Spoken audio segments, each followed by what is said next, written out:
Hi, ഇന്ന് നമ്മുടെ കൂടെയുള്ളത് ഇടുക്കിയിൽ നിന്ന് വന്നേക്കുന്ന രണ്ട് പേരാണ്, Mr Don and Miss Shini. നമുക്ക് അവരെ ഒന്ന് പരിചയപ്പെടാം. ജൂൺ 2023 ഞങ്ങൾ 2023 വിവാഹം കഴിഞ്ഞിട്ട് ഏകദേശം 3 വർഷം. എപ്പോഴാണ് നാച്ചുറലി കൺസീവ് ആകില്ല എന്ന് നമുക്ക് മനസ്സിലാകാൻ സാധിച്ചത്? നാച്ചുറലായിട്ട് കൺസീവ് ആവുന്നുണ്ടായിരുന്നു, പക്ഷെ അത് അബോർട്ട് ടൈപ്പ് മിസ്കാരേജ് ഉണ്ടായിരുന്നു 2 എണ്ണം. അപ്പോൾ പിന്നെ നമ്മൾ വേറെ സ്ഥലങ്ങളിൽ ട്രീറ്റ്മെൻറ്റ് പോയിരുന്നു. അപ്പോൾ ലാസ്റ്റ് ട്രീറ്റ്മെൻറ്റ് എടുത്ത ഹോസ്പിറ്റലിൽ നിന്ന് ഒരു 6 മാസം അവർ നോക്കി, നോർമലായിട്ട് ഒരു ഇഞ്ചക്ഷനൊക്കെ തന്ന് നമുക്ക് മെഡിസിനൊക്കെ തന്ന് നോക്കി, പക്ഷേ ആവുന്നില്ലായിരുന്നു. അവിടെ നിന്ന് ഒരു ലാപ്രോസ്കോപ്പിയും ചെയ്തു, പക്ഷേ ട്യൂബിന് ചെറിയ ബ്ലോക്ക് ഉണ്ടെന്ന് പറഞ്ഞിരുന്നു. അതൊക്കെ ക്ലിയർ ചെയ്തിട്ട് വീണ്ടും അവർ നോക്കി. അങ്ങനെ ഒരു 6 മാസം അവിടെ നോക്കിയിരുന്നു. അപ്പോൾ അതിലും ആയില്ല. അപ്പോൾ പിന്നെ ഒരു ഏജിൻ്റെ ഇതും കൂടി ഉള്ളതുകൊണ്ട് കൂടുതൽ ഇങ്ങനെ ട്രീറ്റ്മെൻറ്റ് ഇങ്ങനെ പോകേണ്ട IVF നോക്കുമെന്ന് പറഞ്ഞിട്ടാണ് നമ്മളെ നല്ലൊരു സെൻറ്റർ എന്നുള്ള രീതിയിൽ ക്രാഫ്റ്റ് സജസ്റ്റ് ചെയ്ത് അങ്ങനെ വന്നതാണ് ഞങ്ങൾ. ഇവിടെ വന്ന ശേഷം പിന്നെ ഇവിടുന്ന് IVF തന്നെ ചെയ്യാമെന്നാണ് പറഞ്ഞത്. അപ്പോൾ സ്റ്റാർട്ട് ചെയ്തു. ഒരു സൈക്കിൾ സ്റ്റാർട്ട് ചെയ്തപ്പോൾ സൈക്കിളിൽ 4 ദിവസം ഇഞ്ചക്ഷൻ എടുത്തു കഴിഞ്ഞപ്പോൾ ഫോളിക്കിൾസിൻ്റെ ഗ്രോത്ത് കറക്റ്റ് ആവുന്നില്ല എന്ന് പറഞ്ഞ് ഡിസ്കണ്ടിന്യൂ ചെയ്യേണ്ടി വന്നു. അപ്പോൾ പിന്നെ മെഡിസിൻ തന്നിട്ട് വരാൻ പറഞ്ഞു. അപ്പോൾ വന്നു. പിന്നെ ഞങ്ങൾ വന്നപ്പോൾ അഷ്റഫ് സാറിനെയാണ് കണ്ടപ്പോൾ സാറ് പറഞ്ഞു, ഒരു സാധാരണ പോകുന്ന സൈക്കിളാണ് ലൂട്ടിയൽ ഫേസ് എന്ന് പറഞ്ഞാൽ ലാസ്റ്റ് ഒരു സൈക്കിളിന് ലാസ്റ്റ് ആ ഫേസിലൊന്ന് നോക്കാം എന്ന് പറഞ്ഞ് അപ്പോൾ സ്കാനിങ്ങിന് വരാൻ പറഞ്ഞു. എന്നിട്ട് അപ്പോഴാണ് ഇഞ്ചക്ഷൻ സ്റ്റാർട്ട് ചെയ്തത്. അതിൽ എന്നിട്ട് നമുക്ക് ആസ്പിറേഷൻ ചെയ്തു, എഗ്ഗ് കളക്ട് ചെയ്ത് നമുക്ക് 5 എഗ് ഫോളിക്കിൾസ് 5 എണ്ണം ഉണ്ടായിരുന്നു. പക്ഷേ അത് എംബ്രിയോ ആയി വന്നപ്പോൾ നമുക്കത് 1 എണ്ണം കിട്ടിയുള്ളൂ. അത് തന്നെ ക്വാളിറ്റി മോഡറേറ്റ് ആയിരുന്നു. അപ്പോൾ പിന്നെ അഷ്റഫ് സാറിനെ തന്നെ അപ്പോഴത്തേക്ക് അഷ്റഫ് സാറ് തിരിച്ചു പോയിരുന്നു. പിന്നെ മാഡത്തോട് സംസാരിച്ച മാഡം പറഞ്ഞു സാറിനെ തന്നെ ഒന്ന് കൺസൾട്ട് ചെയ്തിട്ട് പറയാൻ പറഞ്ഞു. സാറ് പറഞ്ഞു എന്തായാലും ഇത് വെച്ച് കഴിഞ്ഞാൽ ഒരു 20% ചാൻസേ ഉള്ളൂ. അപ്പോൾ സാർ ഒരു പുതിയ ട്രീറ്റ്മെൻറ്റിനെ പറ്റി പറഞ്ഞു. പുതിയ ട്രീറ്റ്മെൻറ്റിൽ ഇവിടെ കാലങ്ങളായിട്ട് ചെയ്യണമെന്ന് പറയുന്നത് നമ്മൾ വേറെ എവിടെയും കേട്ടിട്ടുമില്ല. അസ്കോട്ട് എന്ന് പറഞ്ഞിട്ട് സ്റ്റെം സെൽ ട്രീറ്റ്മെൻറ്റ്, അതിനെപ്പറ്റി പറഞ്ഞു തന്നു. ഇത്രയും അതിൻ്റെ കാര്യങ്ങളൊക്കെ ഇതാണ്, നിങ്ങൾക്ക് പറ്റുമെങ്കിൽ അത് ചെയ്തു നോക്കൂ, അല്ലാതെ ഇത് വെച്ചിട്ട് ഒരു 20% ചാൻസേ ഉള്ളൂ നമുക്കെന്ന് പറഞ്ഞു. അങ്ങനെ പിന്നെ നമ്മൾ അത് ആദ്യമായിട്ട് കേൾക്കുമായിരുന്നു. അപ്പോൾ എനിക്കതിനെപ്പറ്റി ആരും പറഞ്ഞു തരാം, നമുക്ക് അങ്ങനെ ഗൂഗിളിലൊന്നും നോക്കിയാലും കാര്യങ്ങളുണ്ട്, പക്ഷേ ഹോസ്പിറ്റലുകൾ ചെയ്തതിൻ്റെ ഒന്നും കണ്ടില്ല. ആകെ ഇവിടുത്തെ തന്നെ ചില വീഡിയോസിൽ കണ്ടിരുന്നു ആൾക്കാർ ചെയ്തതിനെ പറ്റി പറയുന്നത്. പിന്നെ ഞാൻ ഇങ്ങനെ ഇവിടെ വന്ന് ഞാനിങ്ങനെ സ്കാനിങ് റൂമിൽ വെച്ചൊരു ആളെ പരിചയപ്പെട്ടപ്പോൾ ഞാനിങ്ങനെ എസ്കോർട്ട് ചെയ്യാനോട് പറഞ്ഞിരിക്കുകയെന്ന് പറഞ്ഞപ്പോൾ ആളാണ് എന്നോട് എസ്കോർട്ടിനെ കുറിച്ച് പറഞ്ഞു തന്നത്. അവൾക്ക് ചെയ്തതാണ്, ആൾക്ക് ചെയ്ത് ക്വാളിറ്റി, അതായത് ഒരു ഫോളിക്കിൾ പോലും ഇല്ലാതിരുന്ന അവസ്ഥയിൽ നിന്നും 7-8 ഫോളിക്കിൾ, അതൊരു കണ്ടിന്യൂസ് 6 മാസം വരെയൊക്കെ അത്രയും ഫോളിക്കിൾസ് ആൾക്ക് ഉണ്ടായിരുന്നു. അതിൽ നിന്ന് ആസ്പിറേഷൻ കഴിഞ്ഞപ്പോൾ ട്രാൻസ്ഫറിൻ്റെ സമയമായിരിക്കുക എന്ന് പറഞ്ഞു. ആൾക്ക് ഏജും ഉണ്ട്, എന്നിട്ടും അത്രയും ഫോളിക്കിളൊക്കെ കിട്ടിയെന്ന് പറഞ്ഞപ്പോൾ നമുക്കൊരു വിശ്വാസമായി അത് ചെയ്യാമെന്നുള്ളത്.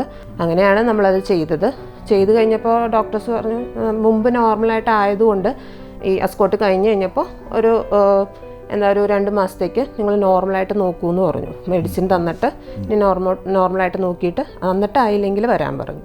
അപ്പോൾ ഞങ്ങൾ തിരിച്ചു പോയി 2 മാസം നോക്കി. ആ സമയത്ത് പിന്നെ ഞങ്ങൾക്ക് ഡിസംബറിലായിരുന്നു വരാൻ പറഞ്ഞു. ഒക്ടോബറിൽ അസ്കോട്ട് കഴിഞ്ഞു, നവംബർ ഡിസംബർ നോക്കിയിട്ട് വരാൻ പറഞ്ഞു. ഡിസംബറിലപ്പോൾ ഞങ്ങൾക്ക് വരാൻ പറ്റിയില്ലായിരുന്നു, കുറച്ച് ബുദ്ധിമുട്ടുള്ളതുകൊണ്ട്. പിന്നെ ഞങ്ങൾ ജനുവരിയിൽ വരാനിരുന്നപ്പോഴത്തേക്കും ഞാനത് നോർമലായിട്ട് തന്നെ പ്രഗ്നൻ്റ് ആയി. അങ്ങനെയാണ് പിന്നെ അപ്പോൾ ഞാനിവിടെ അഷ്റഫ് സാറിനെ തന്നെ സാറിവിടെ ഉണ്ടായിരുന്ന സമയമായിരുന്നു. അപ്പോൾ വിളിച്ചപ്പോൾ സാറ് പറഞ്ഞു എന്നാൽ പിന്നെ വേഗം പോന്നോളൂ, നമുക്കൊരു 10 വീക്സൊക്കെ ഇവിടെ നിന്നിട്ട്, എന്ന് വെച്ചാൽ ഇങ്ങനെ ആയതാണ്, പ്രഷ്യസ് പ്രഗ്നൻസിയാണ്. അപ്പോൾ വന്നിട്ട് ഇവിടെ നിന്ന് ഒന്ന് 10 വീക്സൊക്കെ ആയിട്ടൊക്കെ പോവാമെന്ന് പറഞ്ഞു. അങ്ങനെ ഇവിടെ വന്നു. ജനുവരി 27 വന്നത്. ഇപ്പോൾ ഇത്ര ദിവസം ഇവിടെ നിന്നു. ഇപ്പോൾ 3rd മന്ത് സ്കാനിങ് കഴിഞ്ഞിട്ട് അങ്ങനെ പോവുകയാണ്. മാഡം, ആസ്കോട്ട് എന്ന് ആദ്യമായിട്ടാണ് കേട്ടതെന്ന് പറഞ്ഞല്ലോ, എന്താണ് ആക്ച്വലി അതിനെക്കുറിച്ച് മനസ്സിലായത്? ഇവിടുത്തെ ട്രീറ്റ്മെൻറ്റിന് ശേഷം എന്താണ് മാഡത്തിന് മനസ്സിലായത്? ഞാൻ പഠിച്ചത് സുവോളജിയാണ്, ഡിഗ്രി പഠിച്ചിരുന്നത്. അപ്പോൾ ഞാൻ അതിനെപ്പറ്റി നമുക്ക് പഠിച്ചിരുന്നതിന് മൈക്രോബയോളജിയാണ് MSc പഠിച്ചത്. അപ്പോൾ കുറച്ചൊക്കെ ഇങ്ങനത്തെ ടേംസ് അറിയാൻ മനസ്സിലാക്കുമായിരുന്നു. പിന്നെ നമ്മളതിനെപ്പറ്റി കുറച്ച് സ്റ്റെം സെൽ ട്രീറ്റ്മെൻറ്റ് എന്താണ്, സ്റ്റെം സെല്ലിന് വേറൊരു സ്ഥലത്ത് നിന്ന് ആ കോശമായി മാറാനുള്ള കഴിവുണ്ട് എന്നുള്ളതൊക്കെ അറിയായിരുന്നു. അങ്ങനെ ഒരു ട്രീറ്റ്മെൻറ്റ് ഈ കാര്യത്തിലുണ്ടെന്ന് അറിയില്ലായിരുന്നുണ്ടായുള്ളൂ. എന്തായാലും അങ്ങനെ ഒരു ഉറപ്പും നമുക്കൊരാൾ അങ്ങനെ ഒരു ഉറപ്പും തന്നപ്പോൾ ചെയ്തിട്ട് റിസൾട്ട് ഉണ്ടെന്ന് അറിഞ്ഞിട്ട് ചെയ്യാമെന്ന് വിചാരിച്ചു. ഇതിപ്പോൾ പെയിൻഫുള്ളാണോ എന്താ അതിൻ്റെ കണ്ടീഷൻ അതൊന്നും അറിയില്ലായിരുന്നു. പക്ഷേ അങ്ങനെ വലിയ പെയിൻഫുള്ളൊന്നുമല്ല, അങ്ങനെ വലിയ ബുദ്ധിമുട്ടുകളും ഇല്ല. ഒരു 3 ഇഞ്ചക്ഷൻ ഉണ്ട് സ്റ്റാർട്ടിങ്ങിൽ. 3 ഇഞ്ചക്ഷൻ തരുമ്പോൾ നമുക്ക് ജസ്റ്റ് ഒരു ബോഡി പെയിനൊക്കെ, ഒരു പനി വന്ന പോലെ ഒരു ഫീലിംഗ് ഉണ്ട്. 3 ദിവസം ഇഞ്ചക്ഷൻ. അത് കഴിഞ്ഞിട്ട് പിന്നെ ഇവിടെ വന്നിട്ട് നമ്മുടെ ബോൺ മാരോയുടെ ഉള്ളിൽ നിന്ന് എടുക്കുന്നത്, നമ്മുടെ മുട്ടിൻ്റെ ഇവിടെ നിന്നാണ് ഒരു സിറിഞ്ച് വെച്ചിട്ട്, അതൊരു മുറിവായിട്ട് പോലും ഇല്ല, ഒരു ഇഞ്ചക്ഷൻ വെച്ച മാതിരി ചെറിയൊരു നമ്മൾ മുട്ടൊക്കെ കുത്തി വീണാലുള്ളൊരു വേദനയുള്ളൂ. ഇത് കഴിഞ്ഞ് കഴിയുമ്പോൾ അവിടെ നിന്നാണ് അത് ഇഞ്ചക്ട് ചെയ്തെടുക്കുന്നത്. അതിൽ പിന്നെ ഒരു അത് നമ്മളെ മയക്കിയിട്ട് തന്നെയാണ് അനസ്തീഷ്യ തന്നിട്ട് ചെയ്തു. അത് കഴിഞ്ഞ് അത് സെപ്പറേറ്റ് ചെയ്തെടുക്കാൻ ഒരു 2 മണിക്കൂർ നമ്മൾ വെയിറ്റ് ചെയ്തു ഓപ്പറേഷൻ തിയേറ്ററിൽ തന്നെ. എന്നിട്ടാണ് പിന്നെ സ്റ്റെം സെല്ലിനെ വേർതിരിച്ചിട്ട് വീണ്ടും അനസ്തീഷ്യ തന്ന് നമ്മുടെ ഓവറിയിലേക്കാണ് ഇഞ്ചെക്ട് ചെയ്യുന്നത്. ഇപ്പോൾ സമൂഹത്തിൽ ഇൻഫെർട്ടിലിറ്റി എന്ന് പറയുന്നത് ഒരു കോമൺ കോസായി മാറിയിരിക്കുകയാണ്. നമ്മൾ ഏകദേശം നമ്മളുടെ ഒരു കണക്ക് വെച്ച് ഒരു 10 പേരിൽ 7 പേർക്കും ഇതിൻ്റെ പ്രോബ്ലം ഉണ്ട്. പല ആളുകളും ഇതിനെക്കുറിച്ച് പറയാൻ മടിക്കുകയാണ്. അല്ലെങ്കിൽ ചിലപ്പോൾ നാണം അല്ലെങ്കിൽ ചമ്മലായതുകൊണ്ടാവാം, ഇല്ലെങ്കിൽ പറയാൻ പേടിയായതുകൊണ്ടാവാം. അവരോട് നിങ്ങൾ ഇത് പ്രൂവൺ ചെയ്തേക്കുന്ന, നിങ്ങൾ ഈ ട്രീറ്റ്മെൻറ്റ് എടുത്ത് റിസൾട്ട് കിട്ടിയേക്കുന്ന നിങ്ങൾക്ക് എന്തെങ്കിലും പറയാനുണ്ടോ? ഇത് പറയാതിരുന്നിട്ട് കാര്യമില്ല എന്നാണ്.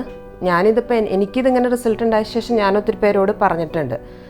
ഇപ്പം ഞാൻ ഇവിടെ വന്ന സമയത്ത് എനിക്കന്നേരം അസ്കോട്ട് എന്താണെന്നൊന്നും അറിയില്ലായിരുന്നു. ഞാൻ തന്നെ ഇവിടെ ഒരാളെ പരിചയപ്പെട്ട ആൾക്ക് അവിടെ അസ്കോട്ട് ചെയ്യാൻ പറഞ്ഞിട്ട് അവർക്കത് എന്താണെന്ന് അറിയാൻ വയ്യാത്തതുകൊണ്ട് അവരത് ചെയ്യാതെ ഇവിടുന്ന് പോയിരുന്നു.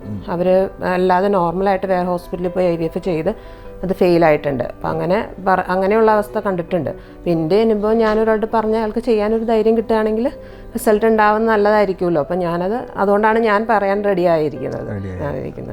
ശരിക്കും നാച്ചുറലി കൺസീവ് ആകുന്നില്ല എന്ന് മനസ്സിലാക്കി കഴിഞ്ഞാൽ ഒരു കപ്പിൾ ആദ്യമായിട്ട് ചെയ്യേണ്ട കാര്യം എന്താണ്? നിങ്ങളുടെ അനുഭവത്തിൽ നിന്ന് നിങ്ങൾക്ക് എന്താണ് പറയാനുള്ളത്? ഒരു 6 മാസമൊക്കെ നമ്മൾ നോക്കിയിട്ട് ആവുന്നില്ല എന്ന് കാണുകയാണെങ്കിൽ നമ്മളൊരു ഇൻഫെർട്ടിലിറ്റി എക്സ്പേർട്ടിനെ കാണുന്നത് തന്നെയായിരിക്കും നല്ലതെന്ന് തോന്നുന്നത്. ചുമ്മാ നമ്മളിങ്ങനെ കണ്ടിന്യൂ പോയിട്ട് കാര്യമില്ല. അപ്പോൾ അവർ നല്ലൊരു സെൻറ്ററിൽ ചെല്ലുകയാണെങ്കിൽ അവരെ നമുക്ക് സജസ്റ്റ് ചെയ്യില്ല എന്താ ചെയ്യേണ്ടതെന്ന്. വെറുതെ സമയം കളഞ്ഞുകൊണ്ടിരിക്കും തോറും നമ്മുടെ ചാൻസസ് വൈകിക്കൊണ്ടിരിക്കുകയാണ്. ഏതാണ് ഒരു ബെസ്റ്റ് ഒരു ഇൻഫെർട്ടിലിറ്റി സ്പെഷ്യലിസ്റ്റ് നമുക്ക് എങ്ങനെ മനസ്സിലാക്കാൻ സാധിക്കും? ഒരു സാധാരണക്കാരനെ സംബന്ധിച്ചിടത്തോളം എങ്ങനെ അത് മനസ്സിലാക്കാൻ സാധിക്കും? എനിക്ക് മനസ്സിലാച്ചു കഴിഞ്ഞാൽ ഞാൻ രണ്ടാമത്തെ 6 മാസം ട്രീറ്റ്മെൻറ്റ് എടുത്ത ഹോസ്പിറ്റലിൽ അത് അധികം നീട്ടിക്കൊണ്ട് പോയില്ല. എന്ന് വെച്ച് കഴിഞ്ഞാൽ അവിടെ അത്രയും ഫെസിലിറ്റി ഉള്ളൂ. നല്ലൊരു IVF സെൻറ്റർ നോക്കുക എന്ന് തന്നെയാണ് പറഞ്ഞത്. അപ്പം നമ്മുടെ ബുദ്ധിമുട്ട് എന്താണെന്ന് മനസ്സിലാക്കുന്ന ഒരു ഇൻഫെർട്ടിലിറ്റി, അതായത് നമുക്കൊരു സൊല്യൂഷൻ പറഞ്ഞു തരാൻ പറ്റുന്ന ഒരാളെ ഒരു സെൻറ്റർ കണ്ടെത്തുന്നതായിരിക്കും നല്ലത്. അപ്പം എനിക്ക് പ്രശ്നം ഉണ്ടായപ്പോൾ നമ്മളിങ്ങനെ ഹോസ്പിറ്റലിൽ ഏത് വേണമെന്നുള്ളത് സെർച്ചൊക്കെ ചെയ്തിരുന്നു. പിന്നെ എനിക്കും എൻ്റെ ഒരു ഫ്രണ്ടാണ് ഇവിടെ വന്നിട്ട് ആൾ 10 വർഷം ട്രീറ്റ്മെൻറ്റ് പല സ്ഥലങ്ങളിൽ കൂടെ പോയിട്ട് എത്രയോ IVF ചെയ്തിട്ട് ആവാതെ ഇവിടെ വന്ന് IVF ചെയ്തൊരു കുട്ടി ഉണ്ടായി. അപ്പോൾ അവളെങ്ങനെ ഒരു അനുഭവം പറഞ്ഞതുകൊണ്ടാണ് എനിക്കിവിടെ വരാൻ പറ്റിയത്. അപ്പോൾ പിന്നെ അങ്ങനെ ആൾക്കാരുടെ അനുഭവങ്ങൾ അറിഞ്ഞിട്ട് അവരിലൂടെയാണ്. അത് കഴിഞ്ഞപ്പോൾ അങ്ങനെ ക്രാഫ്റ്റ് എന്ന് കേട്ടപ്പോൾ ആ കുട്ടി തന്നെ ട്രീറ്റ്മെൻറ്റ് സ്റ്റാർട്ട് ചെയ്ത സമയത്ത് ആരോ പറഞ്ഞിരുന്നു ക്രാഫ്റ്റിൽ പോകാൻ. അപ്പോൾ അതൊന്നും നോക്കാതെ വേറെ പല വഴി പോയി പല ഹോസ്പിറ്റലുകളിൽ കയറി ഇറങ്ങിയിട്ടാണ് ഇവിടെ വന്നത്. ഇവിടെ വന്നിട്ടാണ് ആൾക്കൊരു റിസൾട്ട് ഉണ്ടായത്. അപ്പോൾ അതുകൊണ്ട് അവളെങ്ങനെ എന്നോട് നമ്മളതുകൊണ്ടാണ് ഇങ്ങോട്ട് വരാമെന്ന് വിചാരിച്ചത്. ക്രാഫ്റ്റ് ഹോസ്പിറ്റലിൽ വന്നതിന് ശേഷം ഇപ്പോൾ മറ്റുള്ള സ്ഥലങ്ങളിൽ പോയിട്ടുണ്ടെന്ന് പറഞ്ഞു. അപ്പോൾ അതും ആ ഒരു ഹോസ്പിറ്റലിലെ സർവീസും ക്രാഫ്റ്റ് ഹോസ്പിറ്റലിലെ സർവീസും തമ്മിലൊന്ന് വിലയിരുത്താവും. എങ്ങനെയാണ് നിങ്ങൾക്ക് കിട്ടിയേക്കുന്ന സർവീസ്? എന്ത് തരം ട്രീറ്റ്മെൻ്റ് ആയിരുന്നു? ഇവിടെ ഡിഫറൻസ് എന്തായിരുന്നു എന്നുള്ളതൊന്ന് പറയാൻ പറ്റുമോ? നമ്മൾ പറയുന്ന കാര്യം മനസ്സിലാക്കാനും ഇവിടെയുള്ള ഡോക്ടേഴ്സിന് അഷ്റഫ് സാറാണെങ്കിലും കറക്റ്റ് ഒരു സൊല്യൂഷൻ പറഞ്ഞു തരാൻ പറ്റിയിട്ടുണ്ട്. നമുക്കപ്പോൾ ഒരു വിശ്വാസം വന്നു. നമുക്കിവിടെ ഇപ്പം റീമ മാഡം ആണെങ്കിലും ഇപ്പം ഞാൻ അലീഷ മാഡം ആണെങ്കിലും നമുക്കൊരു ടെൻഷൻ തരാത്ത രീതിയിലാണ് നമുക്കതിന് പരിഹാരം ഉണ്ടെന്ന് നമുക്ക് തോന്നും നമ്മളിവിടെ വന്നു കഴിഞ്ഞിട്ടുണ്ടെങ്കിൽ. പിന്നെ ഇവിടുത്തെ സ്റ്റാഫിൻ്റെ ആണെങ്കിലും എല്ലാവരുടെയും പെരുമാറ്റവും അത്രയും കാര്യമായിട്ടാണ് നമ്മളോട്. അപ്പോൾ പിന്നെ ഇവിടെ വന്നിട്ടാണ് നമുക്ക് ഇവിടുന്ന് പിന്നെ പോകാൻ നമുക്ക് തോന്നില്ല. എന്ന് വെച്ച് കഴിഞ്ഞാൽ നമുക്കൊരു റിസൾട്ട് ഉണ്ടാകുന്ന ഒരു ഉറപ്പ് നമുക്ക് കിട്ടുന്നുണ്ട് ഇവിടുന്ന്. എല്ലാവരും പറയും കുറച്ച് കോസ്റ്റ്ലി ആണ്, പക്ഷേ അതിനനുസരിച്ചുള്ള ട്രീറ്റ്മെൻറ്റ് നമുക്കിവിടെ കിട്ടുന്നുണ്ട്. മെഡിസിൻസ് ആണെങ്കിലും എനിക്കങ്ങനെ വലിയ ബുദ്ധിമുട്ടുകളെടുത്ത് മരുന്നുകൾ കഴിച്ചിട്ട് തോന്നിയിട്ടില്ല. മുമ്പ് വേറെ സ്ഥലത്ത് മരുന്നുകൾ കഴിച്ചിട്ട് നമുക്ക് ബുദ്ധിമുട്ടുണ്ടായിട്ടുണ്ട്. പക്ഷെ ഇവിടെ വന്നിട്ട് അങ്ങനെ മരുന്നുകൾ കൊണ്ട് എനിക്കൊരു ബുദ്ധിമുട്ടോ ഒന്നും ഉണ്ടായിട്ടില്ല. അപ്പോൾ ആ ആവശ്യത്തിനുള്ള മരുന്നുകൾ ഇവിടെ തരുന്നുണ്ടെന്ന് തന്നെയാണ് നമുക്കതിൽ നിന്ന് മനസ്സിലായിരിക്കുന്നത്. അപ്പോൾ അഷ്റഫ് സാറിനോടാണ് ഇപ്പം നമുക്ക് എപ്പോൾ വേണമെങ്കിലും ഇവരെ വിളിച്ച് സംസാരിക്കാം, വീഡിയോ കോൾ ചെയ്യാം. അങ്ങനെയുള്ള സൗകര്യങ്ങളൊന്നും വേറെ ഹോസ്പിറ്റലുകൾ ഇല്ല. പിന്നെ ഇവിടെ ആണെങ്കിലും ബാക്കിയുള്ള ഹോസ്പിറ്റലിലേക്ക് വെച്ചിട്ട് ഒത്തിരി ക്രൗഡഡ് അല്ല. എല്ലാവരെയും അതിൻ്റെതായ സമയം കൊടുത്തവർ കാണുന്നുണ്ട്. അതൊക്കെയാണ് നമുക്കിവിടെ പ്ലസ് പോയിന്റ് ആയിട്ട് തോന്നിയത്. സാറിന് നമുക്ക് വീഡിയോ കോൺഫറൻസ് ചെയ്ത് സംസാരിക്കാനൊക്കെ പറ്റിയിട്ടുണ്ട്. അല്ലാതെ ഫോൺ കോൾ ചെയ്തിട്ടുണ്ട്, അല്ല കോൾ ചെയ്ത് സംസാരിക്കാം. അങ്ങനെയുള്ള ഇതൊക്കെ ഉണ്ടായിട്ടുണ്ട്. അപ്പം നമുക്കതാണ് ഇവിടെ നമുക്കൊരു വിശ്വാസം എന്തായാലും നമുക്കൊരു റിസൾട്ട് കിട്ടുന്ന വന്നപ്പോൾ തന്നെ നമുക്ക് തോന്നിയിട്ടുണ്ട്. ഈ 48 മണിക്കൂറിൽ എന്താണ് താങ്കൾക്ക് ഫീൽ ചെയ്തത്? ദൂരത്താണെങ്കിലും ചാരത്തിരിക്കുന്നതിൻ്റെ ഒരു സുഖം നമുക്ക് കിട്ടുന്നുണ്ട്. അപ്പോൾ അവിടുത്തെ സ്റ്റാഫ് നേഴ്സുകൾ ഇപ്പോൾ ആ ഫ്ലോറിലുള്ളവരാണെങ്കിൽ പോലും എന്നെ അവർ വളരെ കുറച്ചേ കണ്ടുള്ളൂ. പക്ഷെ ഞാൻ ചെല്ലുമ്പോൾ തന്നെ ഇന്നയാളുടെ ഹസ്ബൻഡ് അല്ലേ എന്നുള്ളത് അവർക്ക് മനസ്സിലാവുന്നുണ്ട്. അവർ ആ രീതിയിൽ അവർ ഇൻഡിവിജ്വലായിട്ട് നമ്മൾ അങ്ങനെ ട്രീറ്റ് ചെയ്യുന്നുണ്ട്. ഇപ്പം നേഴ്സ് അതാ നമ്മൾ അവരോട് താങ്ക്സ് പറയണമെന്ന് പറഞ്ഞതുകൊണ്ടാണ്. ഇപ്പോൾ ഡോക്ടർമാരെ ഡ്യൂട്ടിക്ക് വരുന്ന ഡോക്ടർമാരാണെങ്കിലും അതല്ല നമുക്കിപ്പോൾ ഇവിടെ താമസിക്കുകയാണെങ്കിൽ നമുക്കൊരു ക്വസ്റ്റ്യൻ ഉണ്ടെങ്കിലും അവരപ്പോൾ തന്നെ അവിടുന്ന് ഫയൽ കൊണ്ട് നമുക്കിവിടെ ഡോക്ടറെ കാണാനുള്ള ഓപ്ഷൻ ഉണ്ട്. അപ്പം തന്നെ വന്ന് കണ്ട് സംസാരിക്കാം. അതുകൊണ്ട് ഇവിടെ നിന്നിരുന്നപ്പോഴാണെങ്കിലും എനിക്കൊരു ടെൻഷൻ ഉണ്ടായിട്ടില്ല. നമ്മൾ 3 മാസം നമുക്ക് എന്തായാലും ഒരു പ്രോബ്ലം ഉണ്ടാവില്ല എന്ന് നമുക്ക് ഉറപ്പായിരുന്നു ഇവിടെ നിന്നിരുന്നത്. അതുകൊണ്ടാണ് ഇവിടെ തന്നെ കണ്ടിന്യൂ ചെയ്യാമെന്ന്. പിന്നെ ഞാൻ എൻ്റെ അഷ്റഫ് സാറിനെ കാണുമ്പോൾ എല്ലാം ഞങ്ങൾ പൊക്കോട്ടെ എന്ന് ചോദിക്കാമല്ലോ, സാറ് എന്താ പറയണേന്ന് വെച്ച് കഴിഞ്ഞാൽ സാറ് പറയണതനുസരിച്ച് നമ്മൾ സാറ് പറയുന്നവർ ഇവിടെ നിന്നു. എന്ന് വെച്ച് കഴിഞ്ഞാൽ സാറിൻ്റെ ഡിസിഷൻ എപ്പോഴും നമുക്ക് നല്ലതായിരിക്കുന്ന അതിന് വേണ്ടിയിട്ടായിരിക്കും അറിയാം. അങ്ങനെ പക്ഷെ അതിൽ നിന്നൊരു മാറ്റം റീമ മാഡത്തിന്റെ അടുത്തോട്ട് എത്തുമ്പോഴത്തേക്കും കുറച്ചും കൂടെ ക്ലോസ്ഡ് ആണ് റീമ മാഡം. നമുക്ക് റീമ മാഡത്തോട് എന്തും അങ്ങോട്ടും പറയാം, റീമ മാഡം അതിന്റെ രീതിയിൽ പറയും. പിന്നെ അലീഷ മാഡത്തിന്റെ അടുത്തോട്ട് ഒരു ഫ്രണ്ടിനോട് സംസാരിക്കുന്നല്ലോ അലീഷ മാഡത്തോട് നമുക്ക് സംസാരിക്കുന്നത്. അപ്പൊ അങ്ങനെയുള്ള ഒരു വ്യത്യാസങ്ങളുണ്ട്. എല്ലാവരും ഏറ്റവും മെയിനായിട്ട് എനിക്കിഷ്ടപ്പെട്ട ഒരു കാര്യം എന്താണെന്ന് വെച്ചാൽ ഒരാൾക്കൊരു സമയം കൊടുത്തു കഴിഞ്ഞാൽ ആ സമയത്ത് കാണാനുള്ള ഒരു സൗകര്യം ക്രാഫ്റ്റിലുണ്ട് എന്നുള്ളതാണ്. അതിലാണ് ഞാൻ ഏറ്റവും കൂടുതൽ എല്ലാവരുടെയും സമയത്തിനൊരു വിലയുണ്ടല്ലോ. അപ്പോൾ 12 മണിക്ക് എന്നെ കാണാമെന്ന് പറഞ്ഞിട്ടുണ്ടെങ്കിൽ ആ 12 മണിക്ക് ഞാനിവിടെ വന്നാൽ മതി, കറക്റ്റായിരിക്കും ആ ഒരു കേസിൽ. അഷ്റഫ് സാർ 15-ാം തീയതി തൊട്ട് 30-ാം തീയതി വരെ ഉള്ളൂ എന്ന് പറഞ്ഞു കഴിഞ്ഞാൽ 16-ാം തീയതി വരുന്ന ഒരാൾ വിഷമിക്കേണ്ടി വരില്ല. ഞാൻ പല സ്ഥലങ്ങളിലും കണ്ടിട്ടുള്ള 16-ാം തീയതി സാർ നാളെ ആയിട്ട് ഉള്ളൂ എന്ന് പറയും. പക്ഷേ ഇവിടെ അങ്ങനെയൊന്നുമില്ല, 16-ാം തീയതി സാർ ഉണ്ട് എന്ന് പറഞ്ഞാണെങ്കിൽ സാർ ഉണ്ടായിരിക്കും ഉറപ്പായിട്ടും. അത് ഇപ്പോൾ ഞങ്ങളെ സംബന്ധിച്ച് പറഞ്ഞു കഴിഞ്ഞാൽ ഞാൻ 170 കിലോമീറ്റർ അപ്പുറത്തു നിന്നാണ് വണ്ടി ഓടിച്ചു വരുന്നത്. അപ്പോൾ അത്രയും ദൂരം ഇവിടെ വന്നു കഴിഞ്ഞ് കഴിയുമ്പോൾ ഇല്ല എന്ന് പറഞ്ഞാൽ നമുക്കൊരു ബുദ്ധിമുട്ട് പോകും. പക്ഷേ ക്രാഫ്റ്റിനെ സംബന്ധിച്ച് വി ആർ ഹാപ്പി, അങ്ങനെ ഒരു പ്രശ്നം ഉണ്ടായിട്ടില്ല ഇതുവരെയും. ഇവിടെ ഒരു ടീം വർക്ക് ആണെന്ന് നിങ്ങൾക്ക് മനസ്സിലായിട്ടുണ്ടോ? എല്ലാവരും അത് തന്നെയാണ്. ഇപ്പം നമുക്ക് അഷ്റഫ് സാർ ഇല്ലെങ്കിലും റിമ മാഡത്തെ കാണാം, അല്ലെങ്കിൽ അടുത്തൊരു ഡോക്ടറുണ്ട്. നമ്മുടെ കാര്യങ്ങൾ അവർക്കും അറിയായിരിക്കും. അവർ ഡിസ്കസ് ചെയ്ത് ചെയ്യുന്നതുകൊണ്ടാണോ എന്ന് അങ്ങനെ ആയിരിക്കാം. പക്ഷേ നമുക്ക് സൊല്യൂഷൻ തരാൻ ഇവിടെ എപ്പോഴും ഒരാളുണ്ട്. അതുകൊണ്ട് ഇവരെല്ലാവരും നമ്മുടെ കാര്യങ്ങളൊക്കെ മനസ്സിലാക്കിയിട്ടാണ് ഇപ്പോൾ ഇവിടുത്തെ സിസ്റ്റർമാരാണെങ്കിലും എല്ലാവരോടും അതാണ് എനിക്ക് മനസ്സിലാക്കുന്നത്. അപ്പം നമുക്കൊരു പേടി വേണ്ട. ഇവിടെ വന്നു കഴിഞ്ഞാൽ നമ്മുടെ കാര്യങ്ങൾക്ക് എന്തായാലും ക്രാഫ്റ്റിൽ ഒരു സൊല്യൂഷൻ ഉണ്ട്. ഇവിടെ പ്രതിപാദിച്ച ആസ്കോട്ട്, അതായത് autologous stem cell ovarian transfer, അതിൻ്റെ ഷോർട്ട് ഫോമാണ് ആസ്കോട്ട്, ASCOT എന്ന് പറയുന്നത്. ഇതൊരു ഏറ്റവും ലേറ്റസ്റ്റ് ആയിട്ടുള്ള ചികിത്സാ രീതിയാണ് ഈ റീപ്രൊഡക്റ്റീവ് മെഡിസിനിൽ. പ്രത്യേകിച്ച് ഓവറി വളരെ ഡാമേജ് ആയിട്ടുള്ള ഓവറി, അല്ലെങ്കിൽ അണ്ടത്തിൻ്റെ എണ്ണമോ അല്ലെങ്കിൽ ക്വാളിറ്റിയോ അല്ലെങ്കിൽ അതിൻ്റെ ആ ഒരു റീപ്രൊഡക്റ്റീവ് കപ്പാസിറ്റിയോ കുറവുള്ള അണ്ടങ്ങൾ ഉള്ള സ്ത്രീകളിൽ അത് ഏജ് കൊണ്ടാണ് മിക്കപ്പോഴും വരുന്നത്. പക്ഷേ ചില സ്ത്രീകൾ ജനിക്കുമ്പോൾ തന്നെ നിശ്ചിത അണ്ടം വേണ്ട സ്ഥാനത്ത് 1 മില്യണാണ് സാധാരണ അറ്റ് ബർത്ത് വേണ്ടത്.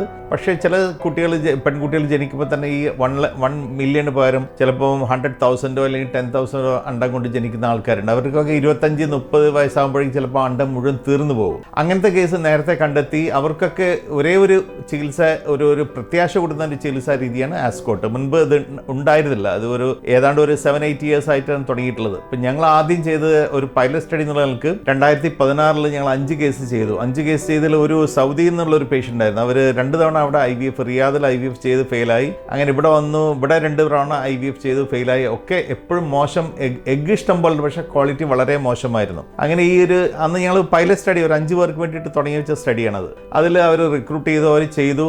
ദൈവാനുഗ്രഹം ചെന്ന് അവർ സൗദിയിൽ തിരിച്ചെത്തി 3 മാസത്തിനുള്ളിൽ അവർ സ്പോണ്ടേനിയസ് ആയിട്ട് പ്രഗ്നൻ്റായി 2 കുട്ടികളെ പ്രസവിക്കുകയും ചെയ്തു. അവിടെ നിന്നാണ് പിന്നെ വേറൊരു കേസും ഇതുപോലെ പ്രസവിച്ചിരുന്നു. ഇക്സ് ചെയ്തിട്ട് നല്ല എംബ്രിയോ കിട്ടി പ്രസവിച്ചു. ബാക്കി 3 പേര് നെഗറ്റീവ് ആയിരുന്നു. പക്ഷേ അവിടെ നിന്നുള്ള പ്രചോദനം ഞങ്ങൾ കുറച്ച് നാൾ കൂടി വെയിറ്റ് ചെയ്തു. പിന്നെയാണ് ഓൾമോസ്റ്റ് ഒരു 2018 തുടങ്ങിയിട്ടാണ് അത് റുട്ടീനാക്കി കൊണ്ടുവന്ന് തുടങ്ങിയത്. ഇപ്പോഴും ഇന്ത്യയിൽ വളരെ ചുരുക്കം സെൻറ്ററിൽ മാത്രമേ നടക്കുന്നുള്ളൂ.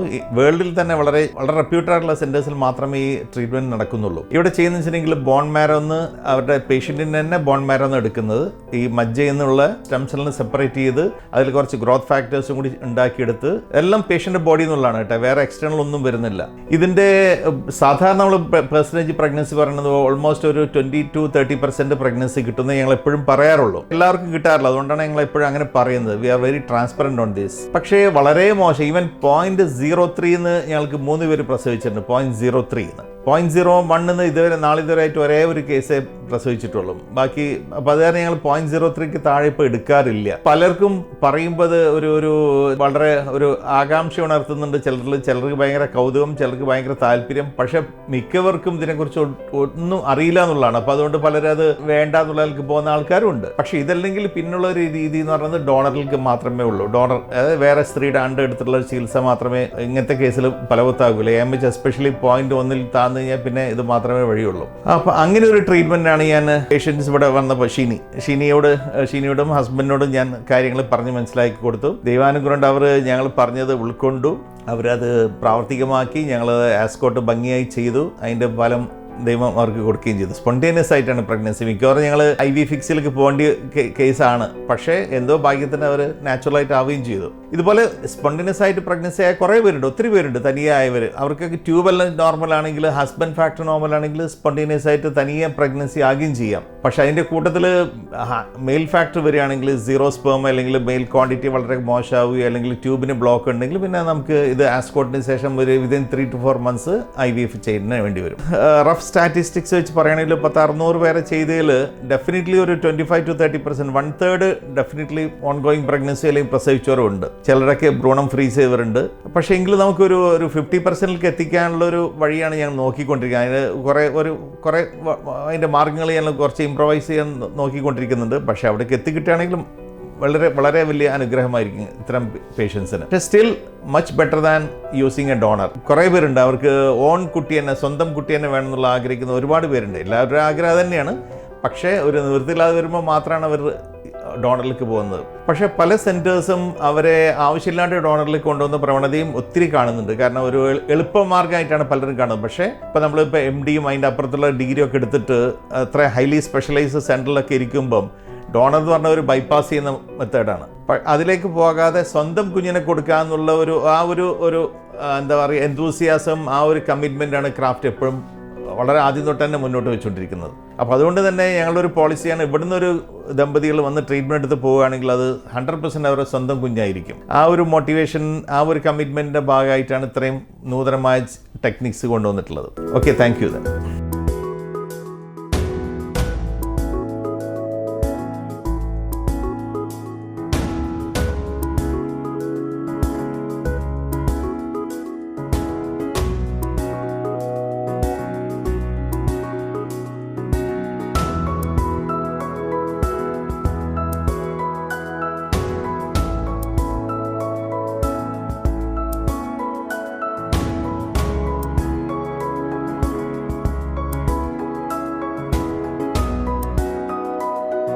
ഹലോ എവ്രിവൺ, ഞാൻ doctor Reema Basheer, Craft hospital and research സെൻറ്ററിലെ senior consultant reproductive medicine specialist ആണ്. ഇന്ന് ഞങ്ങളുടെ OPയിൽ ഒരു പേഷ്യൻറ്റ് വന്നിട്ടുണ്ടായിരുന്നു, Sini Don.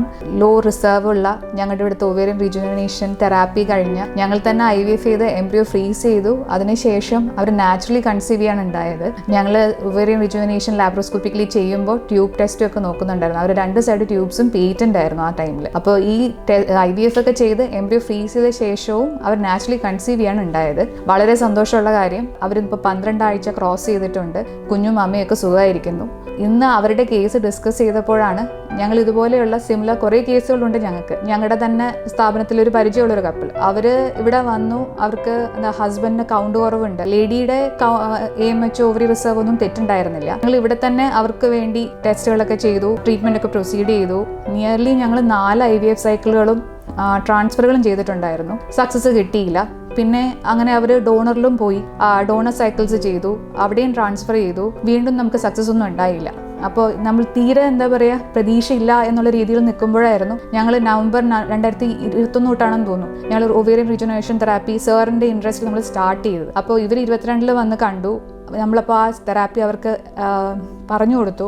They were very keen to start. അപ്പോൾ അത് കഴിഞ്ഞാണ് ഞങ്ങൾ ട്രാൻസ്ഫർ ഒക്കെ ചെയ്യുന്നത്. മുമ്പ് ഞങ്ങളുടെ ലാബിൽ തന്നെ അവരുടെ oocyteഉം സ്പേംസും ഒക്കെ നമ്മൾ കണ്ടിട്ടുണ്ട്. അപ്പോൾ ആ ക്വാളിറ്റിയൊക്കെ മുമ്പത്തെ അപേക്ഷിച്ച് നോക്കുമ്പോൾ ബെറ്റർ ആയിരുന്നു. ഈവൻ എംബ്രിയോസ് വരെ ബെറ്റർ ആയിരുന്നു. അത് ട്രാൻസ്ഫർ ചെയ്തു. And to be very happy, അവർ ആ first embryo transfer after this therapy she conceive. ഇന്ന് ഡെലിവറി ഒക്കെ കഴിഞ്ഞൊരു പോയിട്ടുണ്ട്. ഈ ഒരു തെറാപ്പിയുടെ സാധ്യതകളെ പറ്റി പറയുമ്പോൾ നമുക്ക് എല്ലാവർക്കും ചിലപ്പോൾ എക്സ്പെക്ട് ചെയ്യാൻ പറ്റില്ല, പക്ഷേ ഡെഫിനറ്റ്ലി ഇറ്റ് ക്യാൻ ഹെൽപ്പ് എന്നുള്ളതാണ്. അപ്പോൾ ഈ കേസ് വെച്ച് നമുക്ക് വളരെ സന്തോഷമാണ്. അപ്പോൾ ഇതുപോലെ ബുദ്ധിമുട്ടുള്ള കേസുകളൊക്കെ ഉണ്ടാവുമ്പോൾ നമുക്ക് സജസ്റ്റ് ചെയ്യാൻ പറ്റിയ ഒരു ഓപ്ഷൻ ആയിട്ടാണ് ഇപ്പോൾ ഒവേറിയൻ റിജുവനേഷൻ തെറാപ്പി നിൽക്കുന്നത്. So thank you. ജനുവരി 27 മുതൽ ഇന്നിപ്പോൾ മാർച്ച് 22 വരേക്കും മോർ ദാൻ 60 ഡേയ്സ് എന്തായാലും ക്രാഫ്റ്റിൽ വിത്തൗട്ട് എ ബൈസ്റ്റാൻഡറിലാണ് എൻ്റെ വൈഫ് ഇവിടെ നിന്നിരുന്നത്. അപ്പോൾ അത്രയും ദിവസം ഒരു കുറവുകളും വന്നിരുന്നില്ല. ഈവൻ ട്രീറ്റ്മെൻറ്റിൻ്റെ കാര്യത്തിൽ അല്ല പറയുന്നത്, ബാക്കിയുള്ള അഡ്മിനിസ്ട്രേഷൻ കാര്യത്തിലാണെങ്കിലും എല്ലാ കാര്യത്തിലും ക്രാഫ്റ്റ് ടീം ഒന്നായിട്ട് ഓരോ പേഷ്യൻസിനും ഇൻഡിവിജ്വലി ഒരാൾ എന്നുള്ള രീതിയിൽ ക്രാഫ്റ്റിൽ നിന്ന് കൊടുക്കുന്നുണ്ട് എന്നറിഞ്ഞതിൽ വളരെ സന്തോഷം. എന്തായാലും ഇത്തരം നല്ല സേവനങ്ങൾ ചെയ്തു തന്ന ഒറ്റ വാക്കിൽ പറഞ്ഞാൽ ക്രാഫ്റ്റ് ടീമിന് ഞങ്ങളുടെ ഫാമിലിയുടെ വക ഒരു ബിഗ് താങ്ക്സ്.